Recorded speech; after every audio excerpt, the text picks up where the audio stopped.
সালাম স্টিল ভোটের গাড়ি নিয়ে বান্দরবান থেকে নির্বাচনে সবশেষ খবর জানাচ্ছেন সহকর্মী মিনারুল হক। দর্শক, সালাম স্টিল ভোটের গাড়ির বান্দরবানের নির্বাচনী খবর জানাচ্ছি বান্দরবান রিটার্নিং অফিসার কার্যালয়ের সামনে থেকে। বান্দরবানে ইতিমধ্যেই নির্বাচনী প্রচারণা শুরু করেছেন প্রার্থীরা। বান্দরবানে এবার ৩০০ নং সংসদীয় আসনে ৫ জন প্রার্থী নির্বাচন করছেন। একটি বিষয় আমি জানিয়ে রাখি, বান্দরবানের ৭টি উপজেলা, ৩৬টি ইউনিয়ন এবং ২টি পৌরসভা মিলে বান্দরবানের সংসদীয় আসন।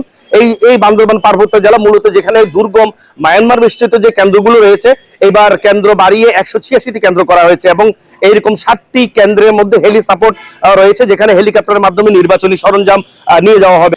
মূলত বান্দরবানের নির্বাচনকে সুষ্ঠু সুন্দরভাবে সম্পন্ন করতে নিরাপত্তা বাহিনী থেকে শুরু করে প্রশাসন সবাই এখন ব্যস্ত সময় পার করছেন।